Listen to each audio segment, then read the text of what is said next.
Date है आज 20 जनवरी 2021 और स्टार्ट करते हैं अपना करंट अफेयर। करंट अफेयर करने के बाद हम क्वेश्चन करेंगे जो करंट अफेयर और कुछ स्टैटिक पोर्शन पे बेस्ड होंगे। क्वेश्चन हम रोज़ की तरह लास्ट में ही करेंगे। तो स्टार्ट करते हैं अपना डिस्कशन। फर्स्ट टॉपिक क्या है? फर्स्ट टॉपिक रिलेटेड है इंडियन स्टार टॉर्टोइज। टॉर्टोइज मतलब कछुए को बोलते हैं जी। सेकंड क्या है? एक टास्क फोर्स ने जो मैरिज एज पे जो टास्क फोर्स बैठी हुई थी, मतलब इसने क्या है रिपोर्ट सबमिट की है पीएमओ को। अभी टास्क फोर्स मतलब एक कमेटी होती है जी। तो ये क्या रिलेटेड न्यूज़ है इसे देखेंगे। सुप्रीम कोर्ट ने डायरेक्टिव दी है प्रमोशन से रिलेटेड कोटा पे। जो प्रमोशन में कोटा होता है उससे रिलेटेड डायरेक्टिव दिए हैं। क्या डायरेक्शन दिए ये न्यूज़ में है, इसे पढ़ेंगे। Balance sheet of bad bank, ये बैड बैंक क्या है और क्या रिलेटेड न्यूज़ है सारा इसे देखेंगे। नेक्स्ट टॉपिक है जी लिमिटेड लाइबिलिटी पार्टनरशिप। ये न्यूज़ में ये क्या होती है, किससे रिलेटेड है, इसे पढ़ेंगे। जीआई टैग अभी किसके लिए डिमांड किया गया है? मशरूम के लिए। तो ये क्या है, कहाँ पे उगाई जाती है, इसे देखेंगे। डिजर्ट नाइट 21 ये क्या है, किससे रिलेटेड है, इसे पढ़ेंगे। रक्षिता क्या है, ये न्यूज़ में है, क्यों न्यूज़ में है, किससे रिलेटेड है, इसे देखेंगे। नेक्स्ट न्यूज़ है सारी चू रिवर कहाँ पे है, क्यों न्यूज़ में है। मुकुंदरा CM2 ये न्यूज़ में है काफ़ी दिनों से और किस लिए है, क्या है, किससे रिलेटेड है, सब इसके बारे में पढ़ेंगे। नेक्स्ट हमारी कलारीपयट्टू। कलारीपयट्टू है क्या, कहाँ पे होता है, क्या है, किससे रिलेटेड न्यूज़ है, क्या है, देखेंगे। फाओ की फूड प्राइस इंडेक्स अभी और न्यूज़ में है, इसे देखेंगे ये क्या है। तो स्टार्ट करते हैं अपना डिस्कशन। आज के इतने टॉपिक थे। फर्स्ट टॉपिक क्या है? फर्स्ट टॉपिक है जी इंडियन स्टार टॉर्टोइज। ये कछुआ ही होता है जी, इसका नाम है ये इंडियन स्टार टॉर्टोइज। ये जी ये स्टार बने हुए हैं इसके ऊपर, इसकी वजह से इसे स्टार टॉर्टोइज बोला जाता है, इंडियन स्टार टॉर्टोइज। इसके बारे में कुछ दिया हुआ है क्या कि जो इंडियन स्टार टॉर्टोइज है ये इलीगली स्मगल्ड किया जा रहा था, इसलिए न्यूज़ में है, मतलब अवैध रूप से इसका व्यापार किया जा रहा था आंध्र प्रदेश से उड़ीसा में। इसका हैबिटेट क्या है, मतलब निवास कहाँ पे रहता है ये इंडियन टॉर्टोइज? ये जी इंडिया में भी पाया जाता है और आपके वेस्ट पाकिस्तान में पाया जाता है, श्रीलंका में।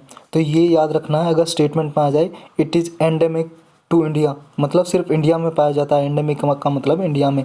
तो इससे ये गलत हो जाएगा स्टेटमेंट, क्योंकि पाकिस्तान और श्रीलंका में भी ये मिलता है। इसके प्रोटेक्शन स्टेटस क्या है? जो हमारा वाइल्ड लाइफ प्रोटेक्शन एक्ट 1972 है उसके अंडर ये शेड्यूल 4 में रखा गया है। आपको पता ही होगा, मैंने कई बार बताया है।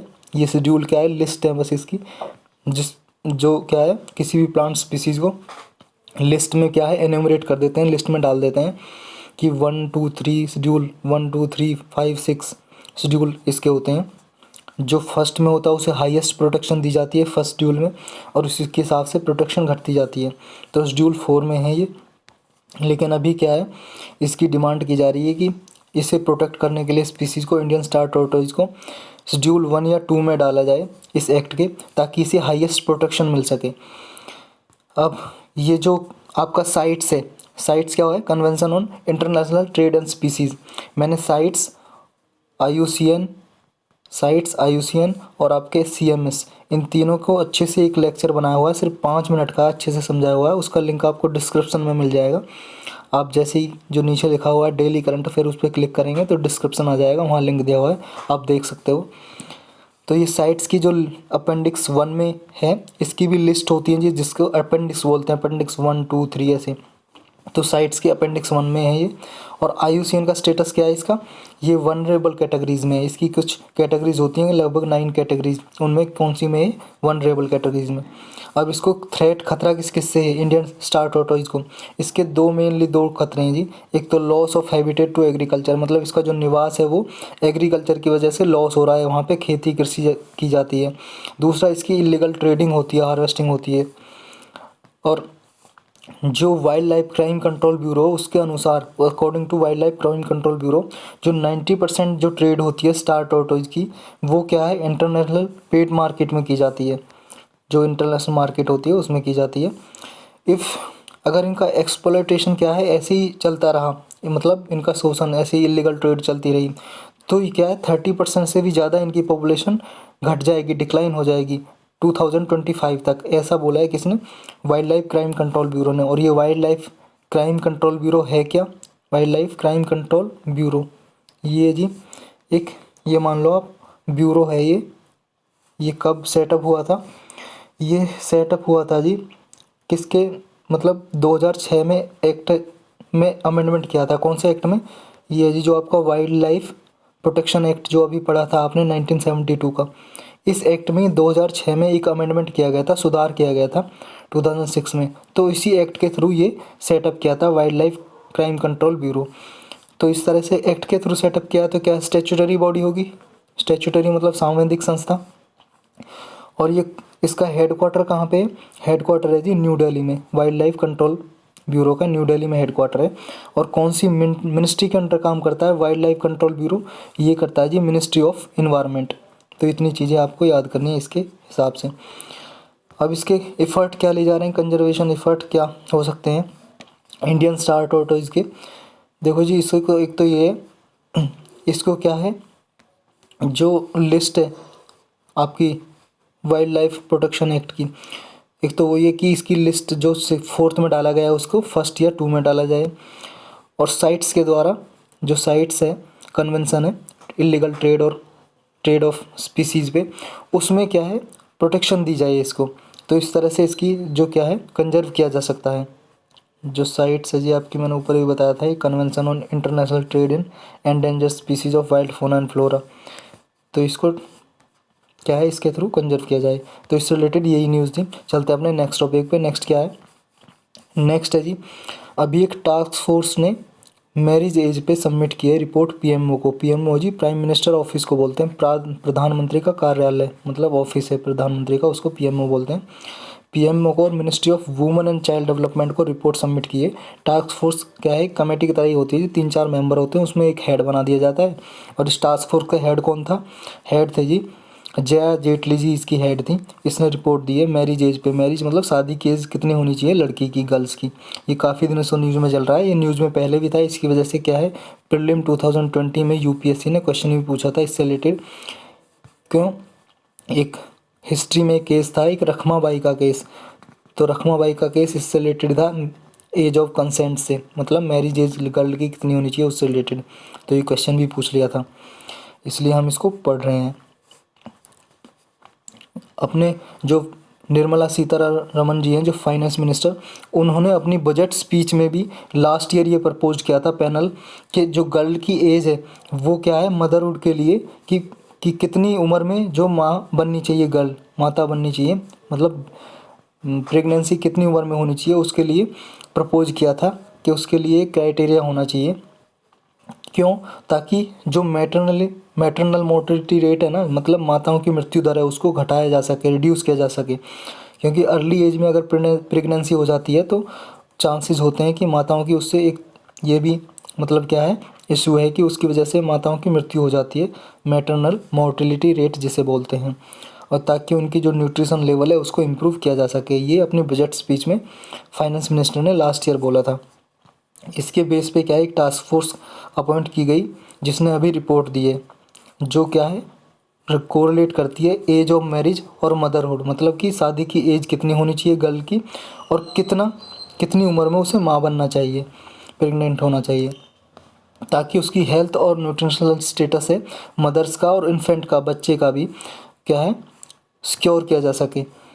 अब क्रिटिसिज्म क्या है? क्रिटिसिज्म यही है जी इसके, मतलब क्रिटिसिज्म का मतलब इसके आलोचना यही है कि अगर मान लो पहले ही क्या है हमारे देश में क्या है 18 ईयर है कि गर्ल की जो शादी 18 साल के बाद होनी चाहिए, लेकिन फिर भी क्या है हमारी कंट्री में 18 साल से पहले बहुत शादियां हो जाती हैं जो चाइल्ड मैरिज में आती हैं। और चाइल्ड मैरिज एक एविल समझी जाती है, बुराई समझी जाती है, अपराध समझा जाता है। तो चाइल्ड मैरिज अब 18 से 21 हो जाएंगी। ऑलरेडी क्या है कि पहले ही चाइल्ड मैरिज के केस बहुत ज़्यादा हैं, तो चाइल्ड मैरिज के केस और ज़्यादा बढ़ जाएंगे। क्यों? क्योंकि अब क्या है 18 तक ही नहीं रुक पाते बच्चे, मतलब क्या बात है माता पिता हमारी कंट्री में शादी पहले ही कर देते हैं, तो 21 साल तक तो रुकना बहुत ही मुश्किल है।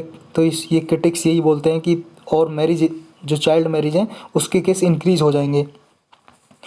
अब ये लॉ क्या कहते हैं जी, हमारे कंट्री में जो लॉ हैं, जो कंट्री में लॉ हैं वो लॉ बोलते हैं कि वुमेन के लिए 18 ईयर होनी चाहिए और मैरिज एज 21 होनी चाहिए, बॉयज़ के लिए मिनिमम एज। और जो क्या है कि एज ऑफ मेजॉरिटी हमारी कंट्री में इंडियन मेजॉरिटी एक्ट है जी 1875 का, अंग्रेज़ों को ज़माने का, इंडिपेंडेंस से पहले, उसके अनुसार, उसके according age of majority 18 year है। मेजोरिटी का मतलब है कि एडल्ट कब हो जाता है बच्चा, मतलब वयस्क। जैसे 14 से 18 तक क्या समझा जाता है, किशोर अवस्था में, एडोलेसेंट या जुवेनाइल भी बोलते हैं। जुवेनाइल मतलब कि अभी किशोर अवस्था में है। और 18 के बाद लड़की लड़का मतलब कि वयस्क हो गया, एडल्ट हो गया, मेजोरिटी उस बोलते हैं उसे, एज ऑफ मेजोरिटी, बड़ा हो गया मतलब। हिंदू सेक्शन, हिंदूज़ के लिए क्या है, हिंदू मैरिज एक्ट है, उसके हिसाब से क्या है, ये 1955 का है हिंदू मैरिज एक्ट। तो ये डेट भी आपको याद रखनी नहीं है, मेंस में लिखने के लिए काम आ सकती है, क्योंकि ये काफ़ी दिनों से बहुत न्यूज़ में है। तो हिंदू मैरिज एक्ट के अनुसार क्या है, गर्ल के लिए 18 ईयर्स होनी चाहिए मिनिमम एज, मतलब ब्राइड के लिए, ब्राइड मतलब दुल्हन को बोलते हैं, और 21 ईयर्स होनी चाहिए ग्रूम के लिए, मतलब दूल्हा, दूल्हे के लिए 21 ईयर होनी चाहिए, तभी शादी हो सकती है। लेकिन चाइल्ड मैरिज क्या है, हिंदू मैरिज एक्ट में इलीगल नहीं है, मतलब कोई अपराध नहीं है, अवैध नहीं है। लेकिन क्या है, चाइल्ड मैरिज को डिक्लेयर किया गया है कि माइनर एज में जो मैरिज है वो अवॉइड करनी चाहिए। मतलब कि वो क्या है, अगर चाइल्ड मैरिज में, अगर मान लो किसी की बचपन में शादी हो जाती है, चाइल्ड मैरिज, और अगर वो माइनर चाइल्ड बोले कि वो शादी को नहीं माने, तो वो क्या है, अवैध घोषित कर दी जाएगी, इनवैलिड, मतलब ख़त्म हो जाएगी, वो शादी नहीं मानी जाएगी। और इस्लाम धर्म में क्या है, ये मुस्लिम धर्म में जी, कि उसकी मैरिज एज कब मानी जाती है माइनर की, अगर माइनर पुबर्टी अटेन कर ले, गर्ल्स मान लो पुबर्टी अटेन कर ले, तो ही क्या है, उस पर्सनल लॉ है जो उस मुस्लिम लॉज हैं उनके अनुसार शादी के लिए वो वैलिड समझी जाती है, वैलिड हो जाता है। और जो स्पेशल मैरिज एक्ट है, स्पेशल मैरिज एक्ट के थ्रू, जो 1954 का स्पेशल मैरिज एक्ट है, उसके अनुसार क्या है, उसकी एज 18 और 21 ही समझी जाती है गर्ल की, जो हिंदू मैरिज एक्ट में है 18 और 20 गर्ल्स और बॉयज़ के लिए। लेकिन जो prohibition of child marriage act है 2006, वो भी क्या है, 18 और 21 ही कंसीडर करता है। तो ये लॉ बने हुए हैं हमारी कंट्री में जो लगभग मोस्टली 18 और 21 मानते हैं, बस मुस्लिम लॉज को छोड़ के, जो प्यूबर्टी को ही समझता है कि तभी गर्ल्स की शादी कर देनी चाहिए। और क्या है जी इसमें, दूसरा ये है कि ये न्यूज़ में क्यों मैरिज जो एज है, एज ऑफ मैरिज है गर्ल्स की, क्यों इंक्रीज़ करना चाहते हैं। एक तो मेन कारण तो वही है जो मैंने लास्ट में मतलब फर्स्ट में बताया, क्या कि जो अर्ली मैरिज से क्या है, मैटरनल मोर्टेलिटी रेट क्या है, कम हो जाएगा, मृत्यु दर माताओं की कम हो जाएगी। क्योंकि अर्ली प्रेगनेंसी से क्या होता है कि गर्ल जो वुमेन्स हैं उनकी हेल्थ पे इफ़ेक्ट पड़ता है। और क्या है जी इसमें, ये देखो ये लिखा है मोर्टेलिटी रेट है, चाइल्ड मोर्टेलिटी रेट भी, और क्या है, माताओं की मृत्यु दर भी कम हो जाएगी, क्योंकि चाइल्ड पे भी बहुत फ़र्क पड़ता है, उसके न्यूट्रिशन नहीं मिल पाते हैं अर्ली, अगर अर्ली प्रेगनेंसी हो जाती है तो। नेक्स्ट क्या है कि जो, और जी जैसे अगर मान लो जो चिल्ड्रन बॉर्न होता है, मतलब जिस चिल्ड्रन का, बच्चे का जन्म होता है 10 से 19 साल की माताओं के थ्रू, मतलब मान लो 10 से 19 साल के बीच में गर्ल्स प्रेग्नेंट हो जाती हैं, तो तब क्या जन्म होता है किसी बच्चे का, तो बहुत ज़्यादा चांसेस होते हैं कि वो स्टंटिंग का शिकार हो जाए। ये स्टंटिंग क्या होती है जी, स्टंटिंग होता है जी, जैसे मान लो एज के हिसाब से जिसकी हाइट कंप्लीट नहीं होती, मतलब एज तो ज़्यादा हो जाती है लेकिन हाइट नहीं बढ़ पाती, हाइट कम रह जाती है। और दूसरा क्या है, जो बहुत ज़्यादा चांसेज होते हैं उसे न्यूट्रिशन अच्छे से नहीं पहुंच पाते बच्चे को, और क्या है, दिमाग पे भी, माइंड पे भी अफेक्ट पड़ता है। तो ये सारे बहुत सारे कारण हैं इसके। इसमें इतना ही था, चलते हैं अपने नेक्स्ट टॉपिक पे। नेक्स्ट क्या है जी, नेक्स्ट है Supreme Court directive on quota in promotion. अभी सुप्रीम कोर्ट की डायरेक्टिव आई है कि जो प्रमोशन में कोटा दिया गया ना, रिजर्वेशन, उससे रिलेटेड क्या है, सुप्रीम कोर्ट ने अटॉर्नी जनरल को बोला है, अटॉर्नी जनरल कौन है अभी, के वेणुगोपाल, उनको बोला है कि जो स्टेट्स ने इश्यू रेज किए हैं उनको कंपाइल करें, इकट्ठा करें।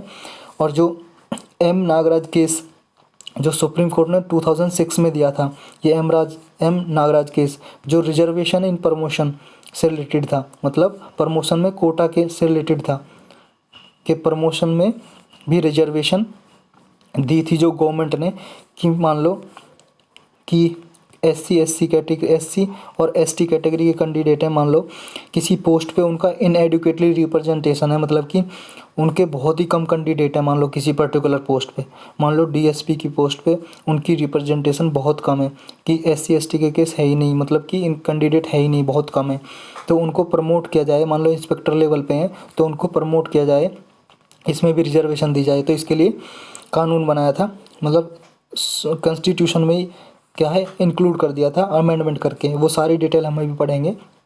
तो उस पर क्या है, ये एम नागराज केस आया था 2006 में सुप्रीम कोर्ट का, जिसने क्या है जो ये प्रमोशन दी थी उसको अफेल्ड कर दिया था, और दूसरा मतलब अफेल्ड का मतलब है कि समर्थन किया था, ठीक है, लेकिन सुप्रीम कोर्ट ने कहा था कि क्रीमी लेयर भी होनी चाहिए शेड्यूल कास्ट और शेड्यूल ट्राइब के लिए, इसका भी समर्थन किया था एम नागराज केस में। क्रीमी लेयर जैसे ओबीसी में होती है ना जी, क्रीमी लेयर का मतलब है कि अगर कोई पर्सन पर्टिकुलर मान लो कुछ इनकम से ज़्यादा कमा रहा है, जैसे मान लो 8 लाख से ज़्यादा पर ईयर या फिर 5 लाख से ज़्यादा पर ईयर, तो वो क्रीमी लेयर में रखे जाएं, मतलब उनको प्रमोशन में रिजर्वेशन ना दी जाए, और जो पर्टिकुलर इनकम से कम कमा रहे हैं तो उन्हें रिजर्वेशन दी जाए, मतलब जिनकी कंडीशन अच्छी है उन्हें रिजर्वेशन दी जाए, जिनकी नहीं है मतलब जिनकी कंडीशन अच्छी नहीं है उन्हें रिजर्वेशन दी जाए, और जिनकी अच्छी है उन्हें नहीं दी जाए प्रमोशन में। और नागराज केस क्यों आया था, क्योंकि पार्लियामेंट ने 1995 में एक कॉन्स्टिट्यूशनल अमेंडमेंट किया था, उसका नाम था 77th कॉन्स्टिट्यूशनल अमेंडमेंट। ये 77th अमेंडमेंट था जिसने आर्टिकल 16 में क्लाउज 4A जोड़ा था, मतलब आर्टिकल 16 क्लाउज 4A ये आपका जोड़ा था। इसमें क्या था कि एससी एसटी को प्रमोशन में रिजर्वेशन दिया था। तो 77th अमेंडमेंट और एक आपका 85th अमेंडमेंट किया था कॉन्स्टिट्यूशन में यही रिजर्वेशन देने के लिए। तो ये क्या है चैलेंज किए गए सुप्रीम कोर्ट में, पिटीशन डाली गई इनके अगेंस्ट कि ये क्या है गलत है कि प्रमोशन में भी रिजर्वेशन देना। तो उस केस में सुप्रीम कोर्ट ने क्या है, ये केस का नाम था नागराज केस 2006 का था उसमें ही।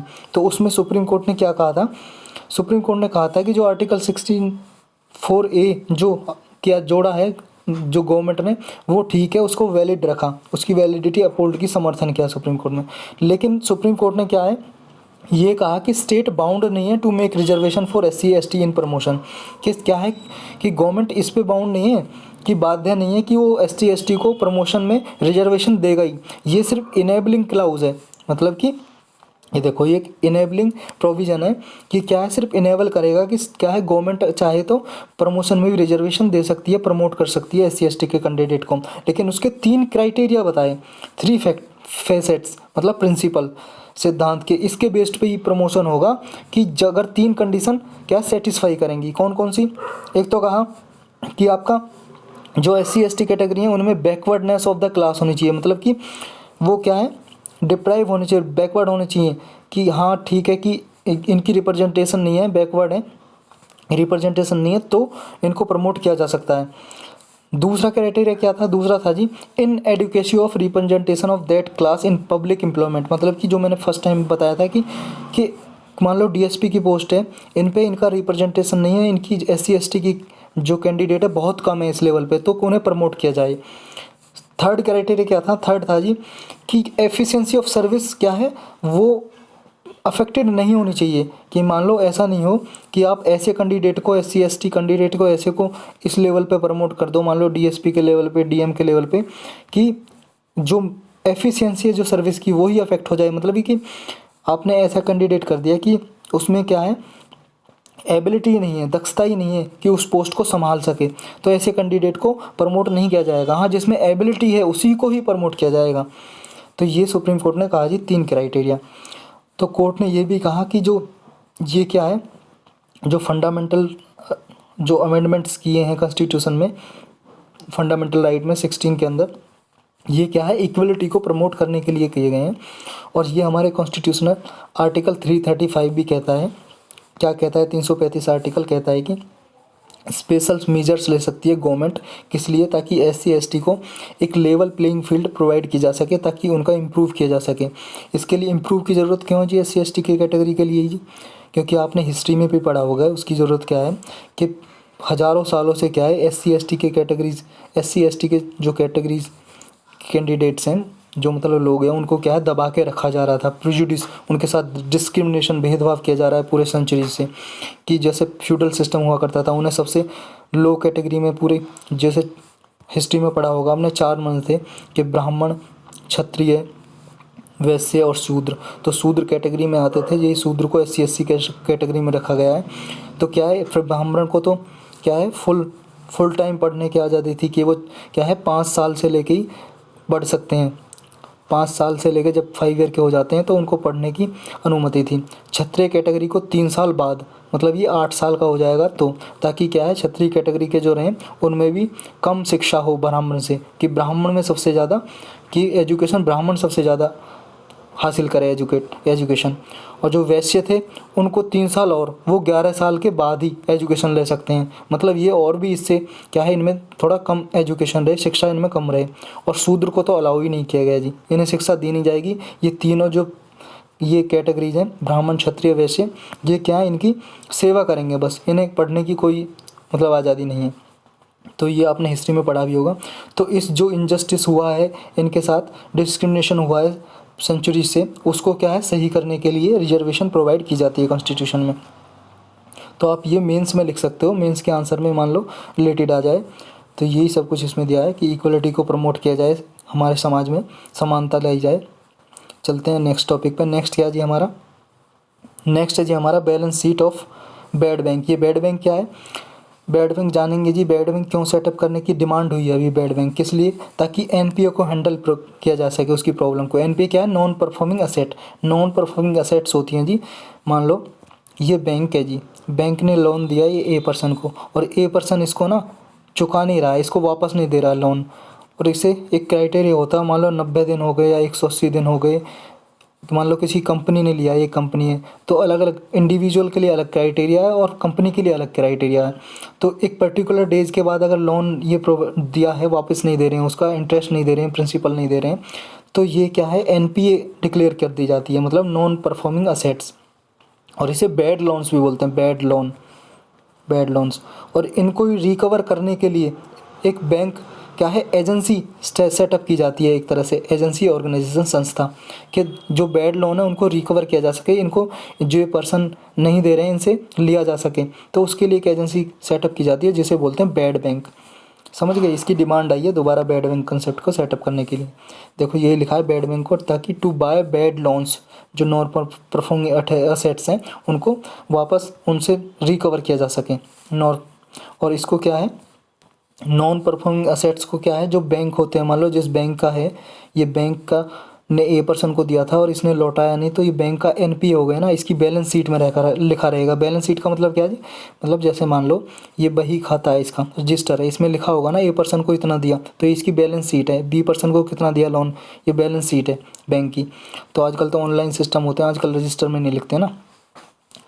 तो इस बैलेंस शीट से क्या है, तो इस जो बैड लोन्स हैं उनको मार्केट प्राइस पे बैड बैंक को बेच देगा, मतलब कि जो एनपीए बैंक है, एनपीए को किसको, बैड बैंक जो सेटअप किए जाएंगे रिकवर करने के लिए, मार्केट प्राइस पे इसे सेल कर देगा बैड बैंक को, ताकि ये रिकवर कर सके अपनी, और इसकी बैलेंस शीट से हट जाएगा। जो बैड लोन है, जो एनपीए है, वो इसकी बैलेंस शीट से क्लियर हो जाएगा जो बैंक ने दिया था एनपीए।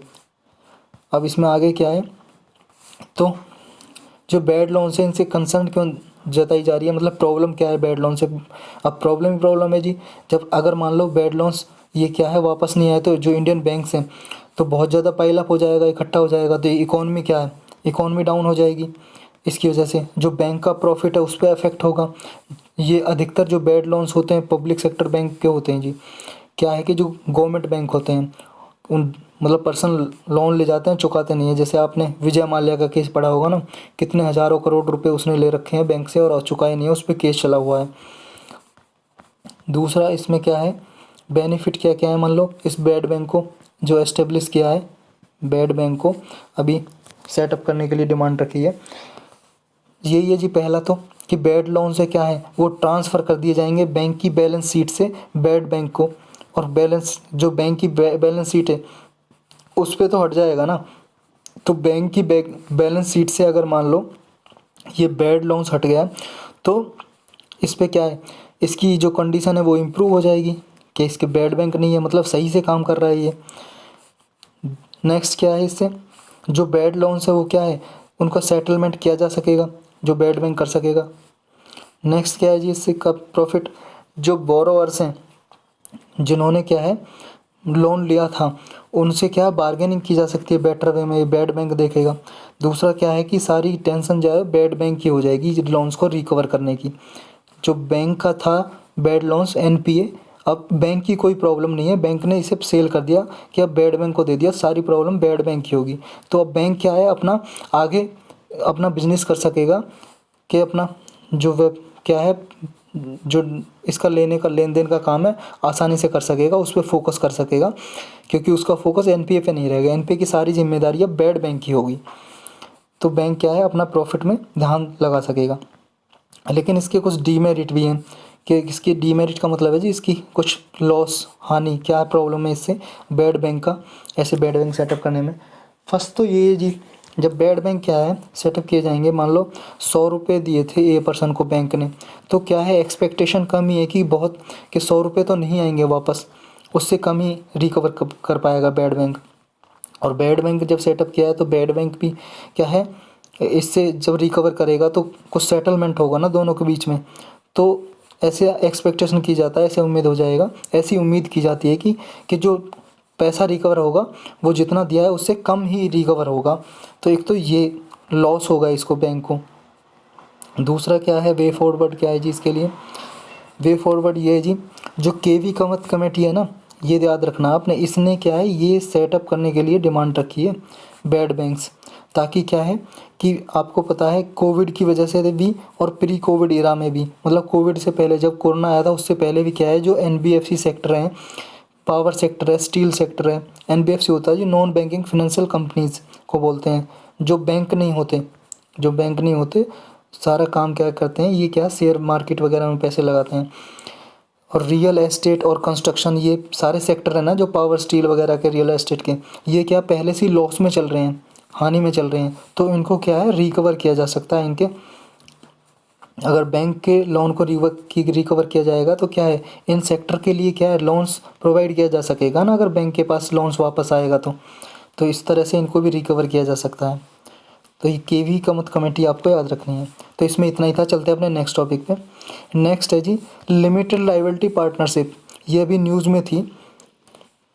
क्यों न्यूज़ में थी, क्योंकि इसमें क्या है जो वेरियस ऑफेंसेस थे, अपराध घोषित किए गए थे लिमिटेड लायबिलिटी पार्टनरशिप में, गवर्नमेंट ने इनको क्या है डी क्रिमिनलाइज कर दिया, मतलब कि अब ये अपराध नहीं समझे जाएंगे, ऑफेंस नहीं समझे जाएंगे, और इन्हें ना परमिट कर दिया, परमिशन दे दी कि ये नॉन कन्वर्टिबल डिवेंचर इशू कर सकते हैं। ये क्या होते हैं जी non convertible debentures, debenture bond को ही बोलते हैं।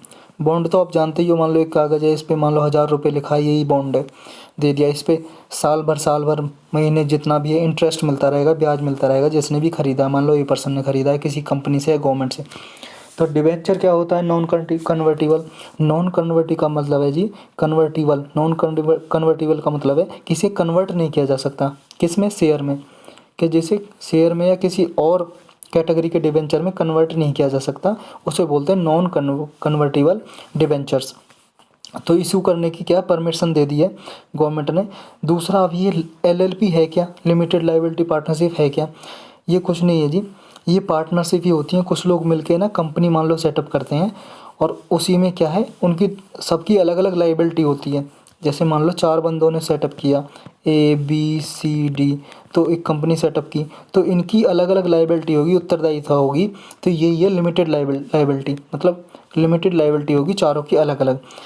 कैसे, मतलब लिमिटेड एलएलपी के अंदर, लिमिटेड लायबिलिटी पार्टनरशिप के अंदर क्या है जो पार्टनर होते हैं दूसरे पार्टनर के लिए लायबल नहीं होते। मतलब मान लो ये चारों ने मिलकर कंपनी चलाई है, मान लो बी की वजह से कोई क्या है मिसकंडक्ट बी करता है, कोई मिसकंडक्ट करता है, एक ऑफेंस करता है, तो क्या है सज़ा ए सी डी इन बाकी तीनों को नहीं दी जाएगी, वो सिर्फ लायबिलिटी बी की ही समझी जाएगी, समझे। ये है लिमिटेड लायबिलिटी पार्टनरशिप। इसके और क्या क्या फीचर्स हैं, इसके फीचर्स हैं जी आपके क्या है, लिमिटेड लायबिलिटी एक बॉडी कॉर्पोरेट की तरह होती है और लीगल एंटिटी जो क्या पार्टनर सेपरेट होते हैं इसमें, और इनका सबका अपनी अलग अलग लायबिलिटी होती है। ये किस एक्ट के थ्रू एप्लीकेबल है? एक एक्ट बनाया हुआ है जी इंडिया में, LLP act, limited liability partnership act 2008 का। और याद रखना एक इंडियन एक्ट है जी, इंडियन पार्टनरशिप एक्ट 1932 का। ये एक्ट एलएलपी के लिए एप्लीकेबल नहीं है, एलएलपी के लिए एप्लीकेबल है एलएलपी एक्ट 2008 का। और क्या है, ये एलएलपी को रेगुलेट किया जाता है कॉन्ट्रेक्चुअल एग्रीमेंट से भी रेगुलेट किया जाता है। तो दो चीज़ से रेगुलेट किया जाता है इंडिया में, एक कॉन्ट्रेक्चुअल एग्रीमेंट और दूसरा एलएलपी एक्ट 2008। तो स्टेटमेंट में आ जाए इस 1932 के एक्ट से भी इसे रेगुलेट किया जाता है, एप्लीकेबल है, तो वो गलत हो जाएगा, ये एप्लीकेबल नहीं है, not applicable to an LLP. दूसरा क्या है जी, जो ये तो यही लिखा है आपका कि लिमिटेड लायबिलिटी पार्टनरशिप को एलएलपी भी बोला जाता है। इसकी कंपोजिशन क्या क्या होती है, मतलब इसमें मान लो कम से कम 2 पार्टनर तो होने ही चाहिए एलएलपी स्टार्ट करने के लिए, और उन पार्टनर से में से भी 2 में से भी एटलीस्ट एक इंडियन होना चाहिए, इंडिया में रेजिडेंट होना चाहिए, मतलब इंडिया में रहना चाहिए। दूसरा भले ही फॉरेन से हो, कहीं से हो, लेकिन एक इंडिया में रहना चाहिए, इसकी ये कंडीशन है। अब इसके ज़रूरत क्या है जी, मान लो एलएलपी की ज़रूरत क्या है, लिमिटेड लायबिलिटी पार्टनरशिप की ज़रूरत यही है जी। मान लो एक बंदा मान लो कंपनी सेटअप नहीं कर सकता, तो क्या है 4 बंदे मिलके कोई कंपनी चला सकते हैं ना। इससे क्या है, मैन्युफैक्चरिंग भी बढ़ेगी हमारी कंट्री में, एम्प्लॉयमेंट भी मिलेगा, रोज़गार भी, और ट्रेड भी बढ़ेगा, बिजनेस बढ़ेगा। तो ये इसके फ़ायदे हैं जी, ये इसमें लिखा है। चलते हैं अपने नेक्स्ट टॉपिक पे जी। ये सारा कुछ इसमें ये लिखा है, क्या है सर्विस सेक्टर वगैरह में क्या है, स्मॉल और मीडियम इंटरप्राइजेज़ को क्या प्रमोशन मिलेगा, ताकि अकेला बंदा नहीं कोई कंपनी स्टार्ट कर सकता ना। बस यही है इसमें। चलते हैं अपने नेक्स्ट टॉपिक पे। नेक्स्ट क्या है जी, GI tag short for India's costliest mushroom. अभी जीआई टैग अभी क्या है, मशरूम के लिए डिमांड रखा गया है कि जीआई टैग मिलना चाहिए। जीआई टैग क्या होता है, ज्योग्राफिकल इंडिकेशन टैग। ये क्या होता है, सारी डिटेल इसमें जानेंगे हम, लेकिन ये मशरूम के लिए डिमांड क्या है, जम्मू कश्मीर में होती है ये मशरूम, जिसके लिए डिमांड क्या है, जम्मू कश्मीर की डोडा डिस्ट्रिक्ट में। तो ये मशरूम को जम्मू कश्मीर में मशरूम को क्या बोलते हैं, गुच्ची भी बोलते हैं और मोरल भी बोला जाता है। और इसका प्राइस कितना है, इसका प्राइस है जी 20,000 पर किलो, मतलब 1 किलोग्राम ये 20,000 रुपये किलो में मिलती है मशरूम, समझ रहे हो। इसे लोकल फार्मर और ट्राइबल्स कलेक्ट करते हैं फॉरेस्ट से, जंगलों में होती है मशरूम। और कैसी दिखती है, ये देखो जी आप यहाँ, ये ऐसी दिखती है मशरूम। ये जी मशरूम आपकी, ये फॉरेस्ट से फार्मर वगैरह इसे कलेक्ट करते हैं, और इसकी कीमत है 20,000 रुपये किलो, मतलब पर केजी 20,000। ये मेडिसिनल प्रॉपर्टीज़ होती हैं इसमें, एंटी इन्फ्लेमेटरी प्रॉपर्टीज़ होती हैं, मतलब दवाई के लिए भी यूज़ होती है ये मशरूम, और खाने के लिए भी। और ये टेम्परेट फॉरेस्ट में मिलती है। टेम्परेट फॉरेस्ट मतलब जी, ये जैसे अर्थ है, ये इक्वेटर एरिया है, 23.5 डिग्री नॉर्थ और साउथ में ये ट्रॉपिकल एरियाज बोलते हैं। 35 डिग्री तक दोनों साइड सब ट्रॉपिकल बोलते हैं। 35 से ये आपका 66 तक क्या बोलते हैं, टेम्परेट जोन, आपका टेम्परेट जोन दोनों साइड पे। और इससे ऊपर आता है पोलर जोन। तो ये टेम्परेट जोन, या फिर एल्टीट्यूड पे, एल्टीट्यूड मतलब माउंटेन, मतलब माउंटेन है कोई, क्या है, पहाड़ है, तो पहाड़ पे मान लो अर्थ सरफेस से लेकर 2000 से ऊपर भी टेम्परेट जोन बोला जाता है। यहाँ पे भी टेम्परेट फॉरेस्ट पाया जाता है। क्यों, क्योंकि जब आपको पता है अर्थ सरफेस से जैसे ही आसमान में ऊपर जाते हैं तो टेम्परेचर घटता है, डिक्रीज होता है। तो यहाँ पे भी जब माउंटेन पे क्या है 2000 मीटर तक, यानी कि 2 किलोमीटर तक ऊपर जाएंगे तो टेम्परेचर घट जाता है। वो लगभग जो कंडीशन यहाँ पे मिलती है ना इस लेटीट्यूड पे, टेम्परेट में, ये अर्थ के लेटीट्यूड 35 से लेकर 66 डिग्री, तो वही कंडीशन क्या है इस एल्टीट्यूड पे मिलती है, इस हाइट पे। तो इसी वजह से यहाँ पे भी ये टेम्परेट फॉरेस्ट मिलता है। तो ये याद रखना आपको, मशरूम कहाँ पे मिलती है, टेम्परेट फॉरेस्ट में। अब जीआई टैग क्या होता है, ये जीआई टैग होता है जी, मान लो किसी कोई हैंडीक्राफ्ट है या इंडस्ट्रियल गुड्स है, मतलब मान लो किसी कंपनी ने बनाई है, या हैंडीक्राफ्ट मतलब किसी ने अपने हाथ से कोई चीज़ बनाई है, क्या एग्रीकल्चर की कोई चीज़ है या फिर नेचुरल चीज़ है या मैन्युफैक्चर है, सबको ये दिया जा सकता है जीआई टैग। जीआई टैग का मतलब है जी उसे एक अथॉरिटी मिल गई कि क्या है कि एक डिस्टिंक्टिवनेस है इसमें, मतलब कि अलग ही क्वालिटी है, डिफरेंट क्वालिटी है। इस तरह की क्वालिटी पूरे वर्ल्ड में कहीं नहीं मिलती है। तो ये एक अश्योरेंस ऑफ क्वालिटी, मतलब क्वालिटी अश्योर करती है कि एक अलग क्वालिटी है। इससे फ़ायदा क्या है जी, जब जीआई टैग मिल जाता है, जीआई टैग का मतलब है कि जी अगर मान लो ये मशरूम को जीआई टैग मिल जाता है तो मार्केट में कोई भी इस नाम से, कोई भी मान लो इसका नाम रखा जाएगा जो भी है इसका मॉरेल या फिर आपका ये गुच्ची, इस नाम से कोई भी मार्केट में मशरूम को नहीं बेच सकता है, मिसयूज़ नहीं कर सकता नेम का, और इसकी अलग ही क्वालिटी रहेगी। दूसरा क्या है जी, इसको रजिस्टर कैसे करते हैं जीआई टैग को? जीआई टैग को क्या है जी, कोई भी रजिस्टर करवा सकता है, कोई पर्सन भी, प्रोड्यूसर कोई भी पैदा करने वाला या ऑर्गेनाइजेशन या फिर कोई अथॉरिटी कोई भी रजिस्टर करा सकता है इसे। इसे रजिस्टर ऑफ जोग्राफिकल इंडिकेशन में रजिस्टर किया जाता है। इसके लिए एक एक्ट भी है जी, एक्ट बनाया गया है। उस एक्ट का नाम क्या है? उस एक्ट का नाम देखेंगे 1919 में बना था। और ये एप्लीकेबल किस लिए कब तक होता है? 10 साल के लिए एप्लीकेबल होता है। मान लो आज जीआई टैग दे दिया कि मान लो मशरूम को जीआई टैग मिल गया, 10 साल तक एप्लीकेबल है। इस नाम से कोई दूसरा बंदा मशरूम नहीं बेच सकता, और इसे एक्सटेंड भी किया जा सकता है अगले 10 साल के लिए, मतलब रिन्यूड किया जा सकता है। It can be renewed for another 10 years. और इसके लिए क्या है, एक्ट बनाया गया, देखो ये 1999 में, इसी नाम से geographical indication of goods registration and protection act. इसके थ्रू ये प्रोवाइड किया जाता है। और सबसे पहले जो जीआई टैग दिया गया था वो दार्जिलिंग टी को दिया गया था। ये वेस्ट बंगाल में दार्जिलिंग टी चाय को दिया गया था, दार्जिलिंग की चाय को। ये 2004-05 में दिया गया था। ये सबसे पहला जीआई टैग था, दिया गया था। और इसे देता कौन है, यहाँ पे लिखा नहीं है जी, मैं बता देता हूँ। इसे देता कौन है? Ministry of commerce and industry है जी। ये मंत्रालय कॉमर्स एंड इंडस्ट्री का मंत्रालय, मिनिस्ट्री। इसके अंडर एक डिपार्टमेंट है, जिस डिपार्टमेंट का क्या नाम है जी, उसका नाम है department of industrial promotion and internal trade. ये डिपार्टमेंट है जी, ये डिपार्टमेंट इस मिनिस्ट्री के अंदर आता है, ministry of commerce and trade. तो ये प्रोवाइड करता है जीआई टैग। तो इसमें इतना ही था। चलते हैं नेक्स्ट टॉपिक पे। नेक्स्ट क्या है जी हमारा? नेक्स्ट है जी हमारा डिजर्ट नाइट 21। ये क्या है? ये कुछ नहीं है जी, 21 इसलिए क्योंकि 2021 में ये एक्सरसाइज हो रही है। ये एक्सरसाइज मिलिट्री एक्सरसाइज है, बाईलेटरल एयर एक्सरसाइज है जी, मतलब एयरफोर्स के बीच में हो रही है। इंडियन एयरफोर्स और फ्रांस की एयरफोर्स के बीच में ये एक्सरसाइज हो रही है। और कहाँ पे हो रही है? जोधपुर में हो रही है, राजस्थान में जोधपुर, वहाँ पे हो रही है। बस ये याद रखना किस किस के बीच में? फ्रांस और इंडिया दोनों की एयरफोर्स के बीच में एक्सरसाइज हो रही है। नेक्स्ट टॉपिक क्या है जी? नेक्स्ट है जी रक्षिता। रक्षिता क्या है? ये एक bike based transport emergency vehicle है, मतलब कि एक एम्बुलेंस की तरह जी। एम्बुलेंस देखी होंगी ना आपने, जिसके ऊपर वो ब्लू ब्लू सी लाइट लगी होती है, तो वो एम्बुलेंस है जी, जो मान लो बीमार आदमी को लेके जाती है। ये भी एम्बुलेंस है, बाइक बेस्ड, बाइक की तरह है। ये कैसी दिखती है? देखो ये है जी आपकी, ये एम्बुलेंस है। ये पीछे पर्सन बीमार है जो, देखो इसको रख के लेके जा रहे हैं बीमार आदमी को। ये ना अभी सीआरपीएफ को दी है, सीआरपीएफ को दी है। डीआरडीओ की एक क्या है कि ब्रांच है, institute of nuclear medicine and allied science. ये इंस्टीट्यूट है, डीआरडीओ के अंदर ही आता है। डीआरडीओ लैब है एक तरह से, ये मान लो लेबोरेटरी। इसने हैंडेड ओवर किया है किसको? सीआरपीएफ को, सेंट्रल रिजर्व पुलिस फोर्स को। इसका नाम है रक्षिता। रक्षिता इसका नाम है, बाइक है जो रक्षिता, मतलब इमरजेंसी एम्बुलेंस की तरह है ना ये, तो इसी का नाम है। तो रक्षिता क्या है, ये याद रखना बस सबको, बाइक एम्बुलेंस है। ताकि क्या है, इमरजेंसी सिचुएशन में क्या है, इंडियन सिक्योरिटी फोर्स है, इनको क्या है कि इनकी हेल्प कर सकें और हेल्थ केयर सिस्टम प्रोवाइड किया जा सके इमरजेंसी में।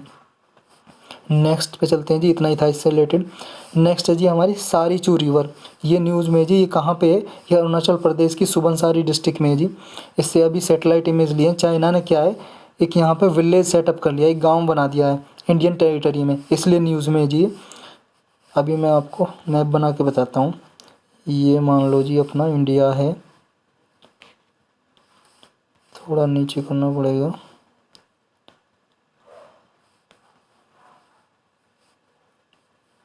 ये जी हमारा इंडिया। यहाँ पे ये क्या है, जो चाइना से बॉर्डर लगता है ना, ये चाइना की से बॉर्डर लगता है, इंडिया चाइना बॉर्डर को बोलते हैं मैकमोहन लाइन। क्या बोलते हैं? McMahon line, MCMOHAN, McMahon line. तो ये अरुणाचल प्रदेश में सुबनसिरी डिस्ट्रिक्ट है यहाँ पे। तो इस सुबनसिरी डिस्ट्रिक्ट में सूचारी रिवर के पास इसने क्या है, इंडियन टेरिटरी में, ये देखो ये तो बॉर्डर लाइन है ना, चाइना इधर है, चाइना और इंडिया इधर है यहाँ पे। तो चाइना ने इंडियन टेरिटरी में यहाँ पे विलेज सेटअप कर लिया है, इसलिए न्यूज़ में है ये सूचारी रिवर। ये देखो the settlement are situated on the bank of Sarichu river. ये सारीचू रिवर है, उसके किनारे पे ये सेटलमेंट बना लिया, विलेज बना लिया चाइना ने। ये कहाँ पे? अपर सुबनसारी डिस्ट्रिक्ट में है, अरुणाचल प्रदेश में। ये देखो मैकमोहन लाइन के साउथ में, मतलब साउथ साइड तो हमारी है ना इंडिया की, उसमें सेटअप कर लिया है। ये यही बोला है, चाइना और इंडिया बॉर्डर को डिमार्केट करती है मैकमोहन लाइन। तो चलते हैं नेक्स्ट पे। नेक्स्ट क्या है जी? Next Mukundpura CM2। ये क्या है? ये क्या है? मेट्योराइट है जी। जो क्या है? मुकुंदपुरा प्लेस है राजस्थान में। राजस्थान में कहाँ पे? जयपुर के पास, नियर जयपुर है। ये 2017 में गिरा था स्पेस से, आसमान से, ये मेटेओराइट। इसलिए न्यूज़ में अभी जियोलॉजिकल सर्वे ऑफ इंडिया है, इसने क्या है, इसके स्टडी की है, अध्ययन किया है इस पे। जो ये 2017 में गिरा था ना, 2017 में, जयपुर के पास एक विलेज है मुकुंदपुरा, वहाँ पे गिरा था ये मेटेओराइट। उस मेटेओराइट इस विलेज में गिरा था, उसी के नाम पे रख दिया मुकुंदपुरा CM2, इस मेटेओराइट का नाम। और ये जियोलॉजिकल सर्वे ऑफ इंडिया क्या है, जिसने इसकी स्टडी किया, अध्ययन किया है, ये जियोलॉजिकल सर्वे ऑफ इंडिया क्या है जी? एक एजेंसी है गवर्नमेंट की। इसको कब सेटअप किया गया था? आज़ादी से पहले की है, 1851 में, 1851 में इसे सेटअप किया गया था। और ये कौन सी मिनिस्ट्री के अंडर काम करती है? Ministry of mines. Ministry of mines के अंडर ये काम करती है। और इसका हेडक्वार्टर कोलकाता में है, कोलकाता में, याद रखना आपको। और ये कैसा दिखता है जो मेटेओराइट गिरा है? देखो जी, ये मेटेओराइट। मेटेओराइट क्या होते हैं सारा जानेंगे हम क्या होते हैं, लेकिन जो न्यूज़ है हम पहले वो जानते हैं। इसके फीचर क्या क्या है? ये मेटेओराइट है जो, अब इसका नाम रखा है मुकुंदपुरा CM2 क्योंकि विलेज में गिरा है। और इसे कार्बोनासियस कॉन्ड्राइट भी बोला है, इसे क्लासिफाइड किया है। क्यों? क्योंकि जो इसकी कंपोजिशन है ये कार्बनसियस कॉन्ड्राइट्स की, इसकी कंपोजिशन सन के सिमिलर है, मतलब सन के सिमिलर। जो सन में कंपोजिशन है, सन में क्या है जी? हाइड्रोजन और हीलियम, इसमें भी लगभग वही पाए गए हैं। और इसका नाम इसीलिए रखा है कार्बोनेसियस कॉन्ड्राइट्स। और ये क्या है? स्टोनी मेटेओराइट है। स्टोनी का मतलब है कि इसमें क्या है कि सिलिकेट सबसे ज़्यादा पाया जाता है। ये मेटेओराइट को 3 कैटेगरी में डिवाइड किया जाता है उसकी कंपोजिशन के हिसाब से। कैसे? ये देखो जी, इसकी 3 कैटेगरी। सिलिकेट रिच है, मतलब सिलिकॉन जिसमें ज़्यादा है वो स्टोनी मेटेओराइट हो गया। जिसमें आयरन ज़्यादा उसे आयरन मेटेओराइट बोलते हैं, आयरन और निकल। और जिसमें दोनों मिक्स हैं, सिलिकेट भी है और आयरन और सिलिकेट भी है, उसे स्टोनी आयरन मेटेओराइट बोलते हैं। अब ये कॉन्ड्राइट है जो, ये सिलिकेट रिच है, सिलिकेट ड्रॉपलेट रिच है मेटेओराइट। इसका नाम, इस मेटेओराइट का नाम ही क्या है? कॉन्ड्राइट है। जो ये मेटेओराइट गिरा है ना स्पेस से, मुकुंदपुरा, उसी का नाम है। इसी को जब भी बोला है, इसका नाम क्या है? मुकुंदपुरा CM2। वो जो नाम है, C का मतलब है कॉन्ड्राइट और मेटेओराइट का मतलब मेटेओराइट, M का मतलब मेटेओराइट, कॉन्ड्राइट मेटेओराइट्स इसका नाम है। तो ये क्या है? इंडिया में गिरने वाले ऐसे फिफ्थ है, ये 5th कार्बोनेसियस मेटेओराइट, जिसे मुकुंदपुरा मेटेओराइट के नाम, मुकुंदपुरा कॉन्ड्राइट के नाम से जाना जाता है। और इसकी क्या है? ये जो ryugu और बेनु एस्टेरॉयड है, उनके सिमिलर है। उन जो कंपोजिशन इनमें है, मतलब जिनसे ये बने हुए हैं ryugu और बेनु एस्टेरॉयड, उन्हीं से सिमिलर है। अब ये एस्टेरॉयड होते क्या हैं, मेटेराइट्स क्या होते हैं, मेटियर क्या होते हैं, ये सारा हम जानेंगे अब अभी।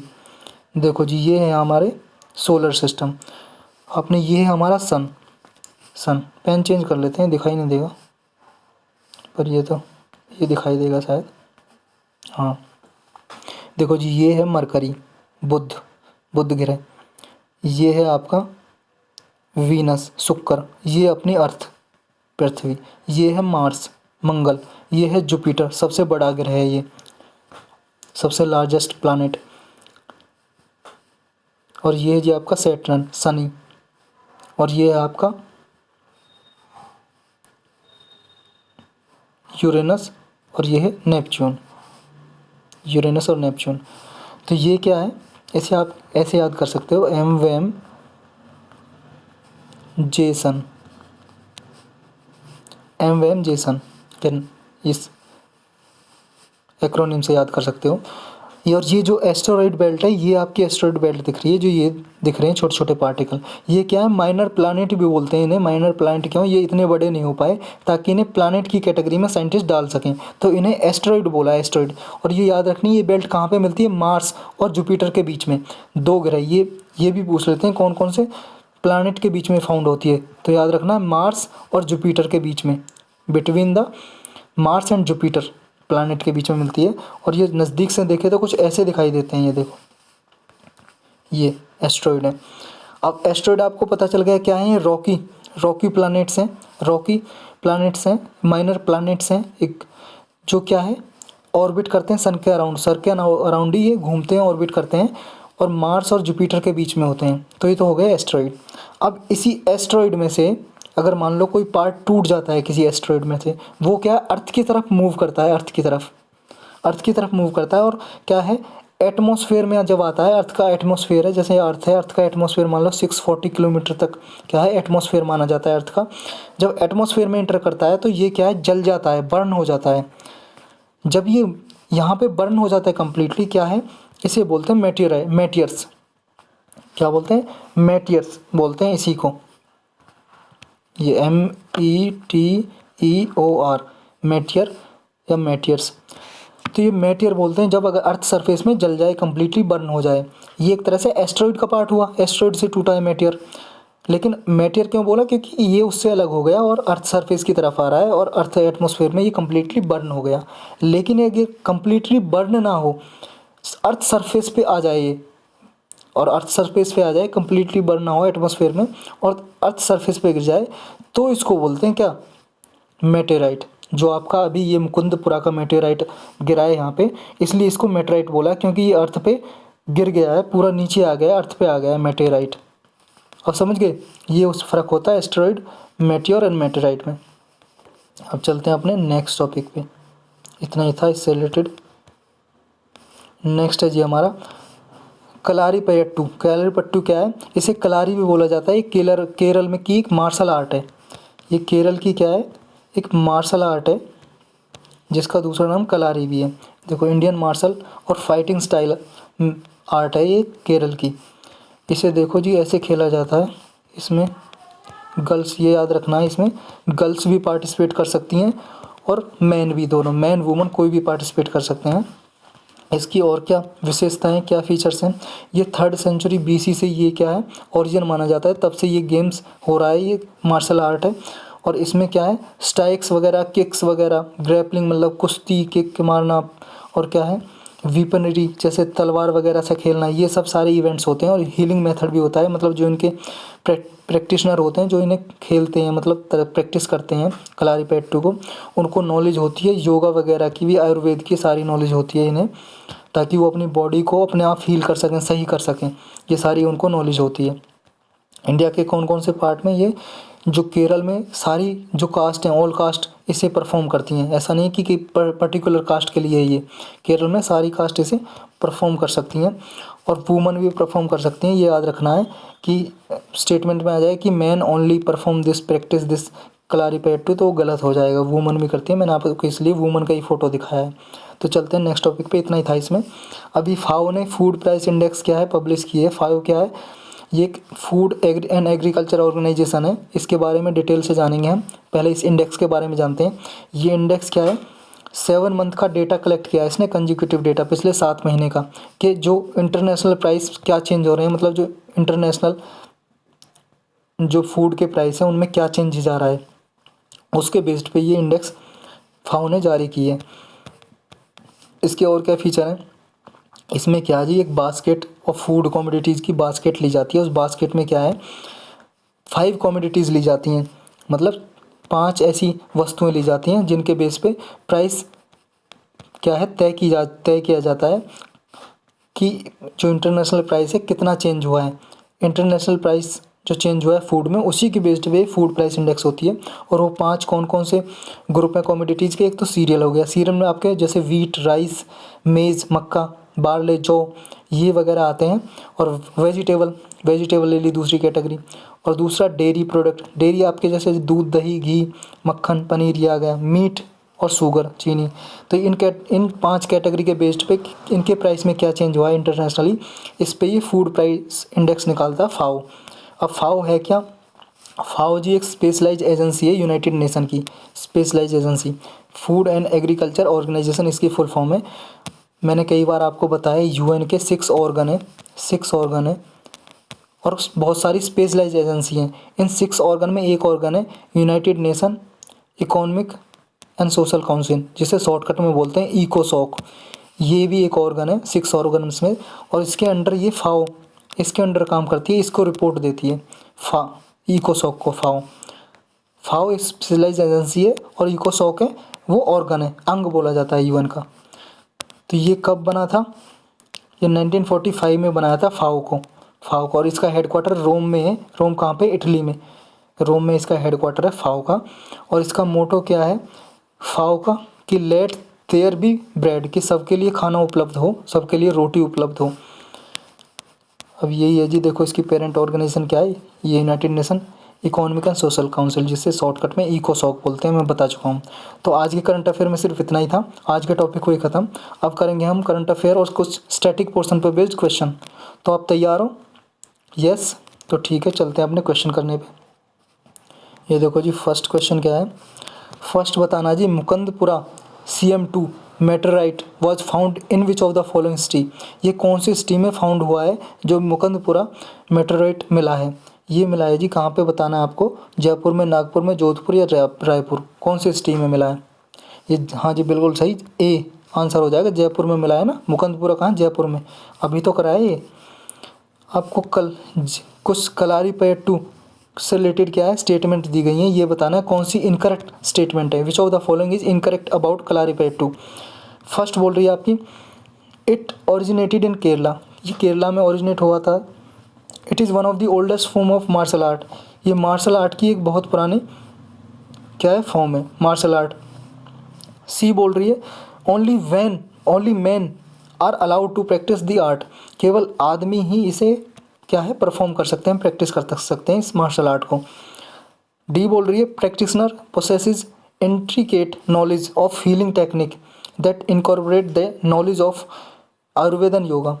इसमें क्या कह रहा है, जो इसको प्रैक्टिस करते हैं उसको नॉलेज होती है मेडिसिन वगैरह की, आयुर्वेदा की, योगा की, अपने आप को, बॉडी को हील कर सकते हैं। तो इनकरेक्ट स्टेटमेंट बतानी है जी।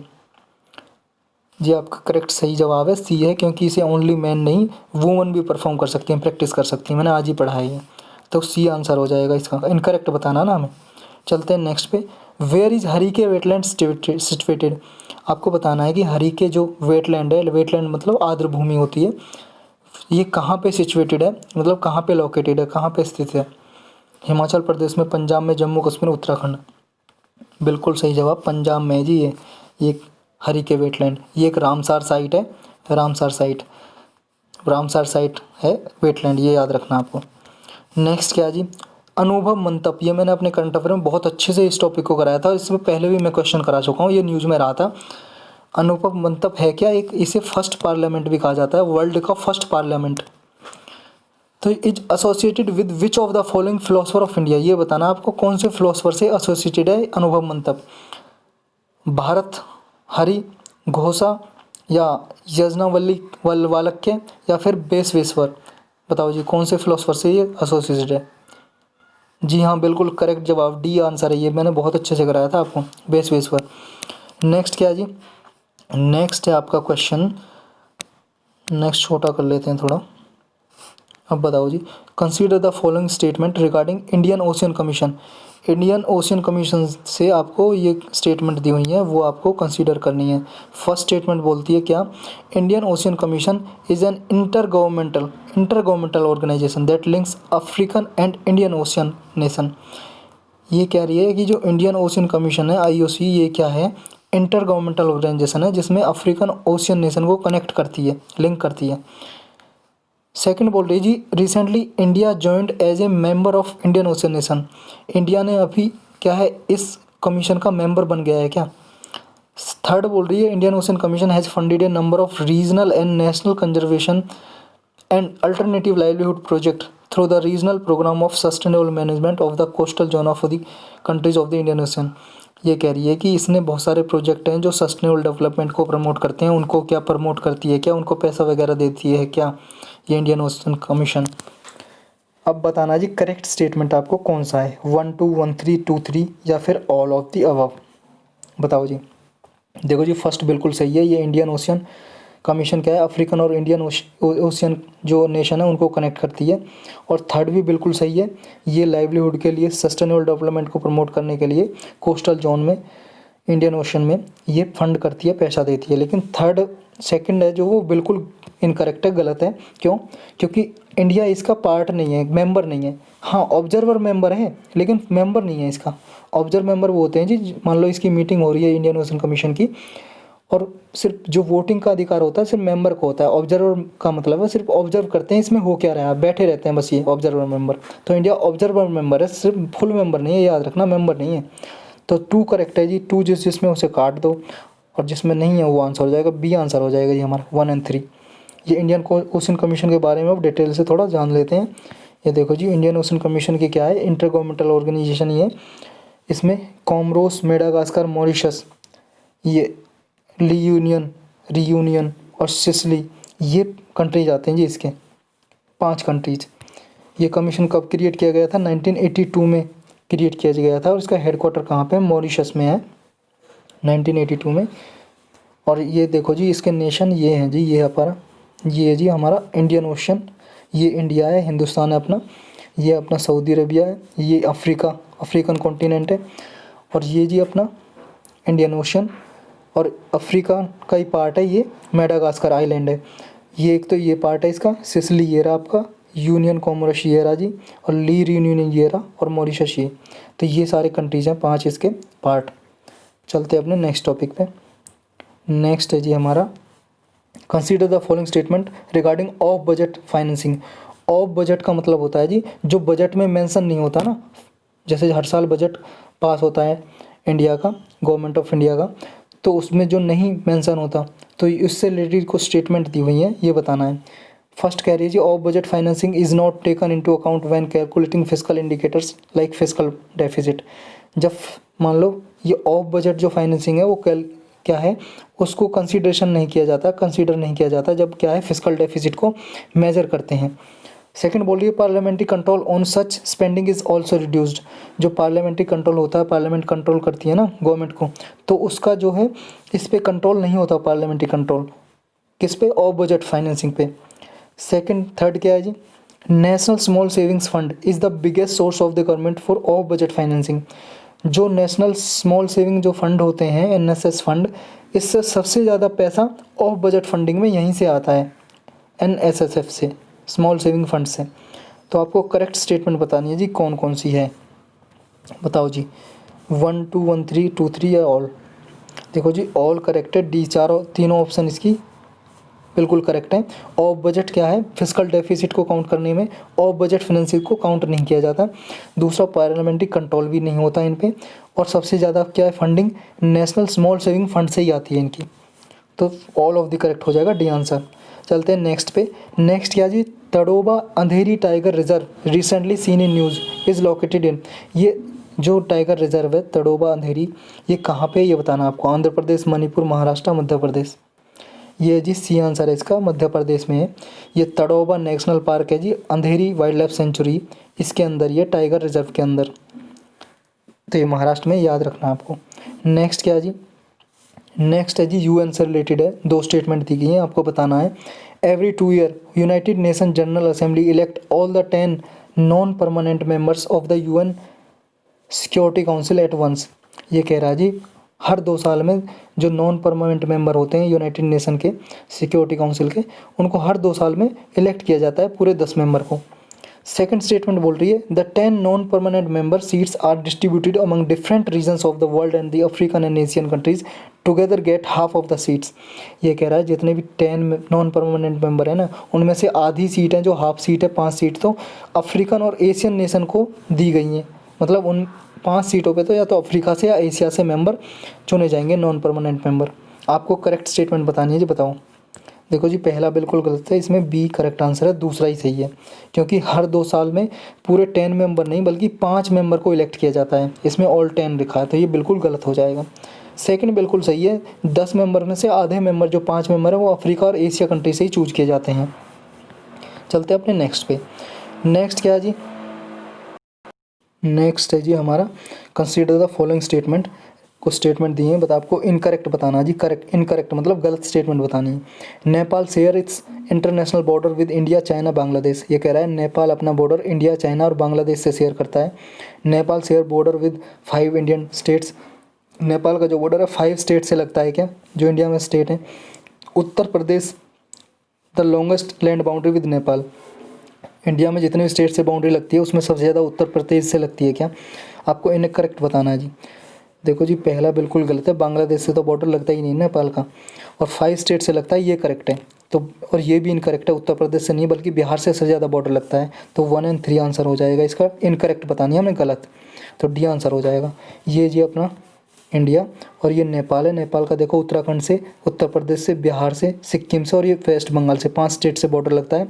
और चाइना और इंडिया से लगता है। बांग्लादेश यहाँ पे है जी, ये रहा आपका बांग्लादेश, ये यहाँ इससे बॉर्डर नहीं लगाता नेपाल, समझे।